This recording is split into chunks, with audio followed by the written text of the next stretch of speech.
Bill Charney implemented the first lift team program, or the first successfully implemented documented lift team in 1990.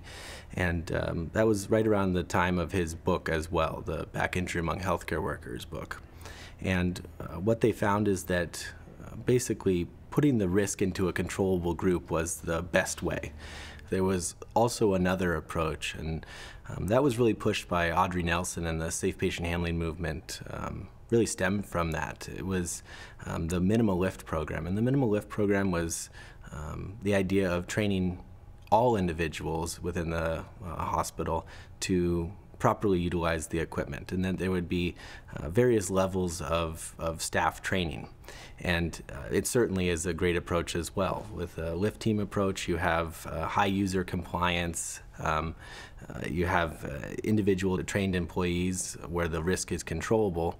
With the minimal lift program, you have everybody in charge of being safe.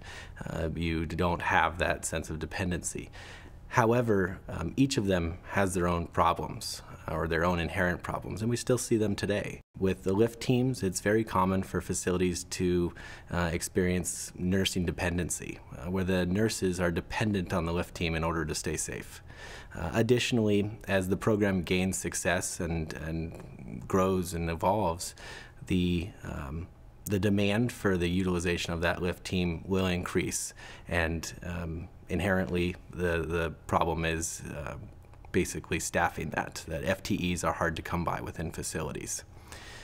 So there's an issue with the lift teams, and with the minimal lift programs, when we begin looking at the indirect cost of training and what it costs a facility to pull nursing care staff away from the bedside, it's remarkably expensive. The VA rates it at $121 for a nurse away from the bedside, and that's to backfill that nurse in order to adhere to patient care staff ratios while having that nurse attend a training class.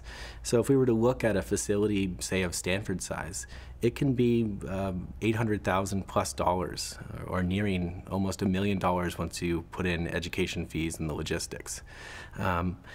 Additionally, it's a lower user compliance model.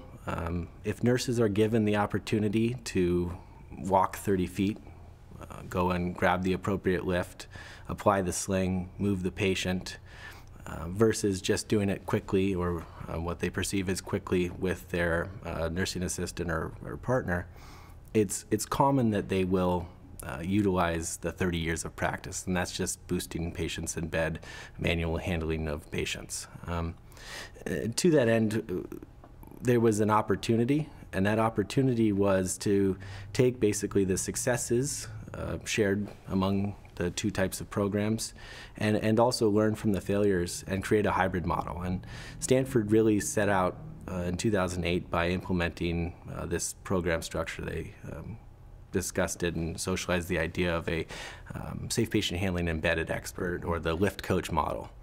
The lift coach model is really emerging as the industry best practice. It combines the successes of both the lift team and the minimal lift program, and learns from the failures. And what I mean by that is it takes the high user compliance of a lift team and integrates a individual that's responsible for the proper utilization of equipment, and also eliminates the indirect cost of training by performing the training at the bedside. Additionally, it creates a minimal lift program structure where there's unit-based peer leaders, there's facility champions, and so in essence you have a safe patient handling minimal lift program on steroids, or a one-man lift team. Whatever way you want to look at it, it is basically the best of both worlds. And with today's hybrid cars, it's just like that. It's a hybrid program. We're putting together two pieces in order to create a sustainable culture change.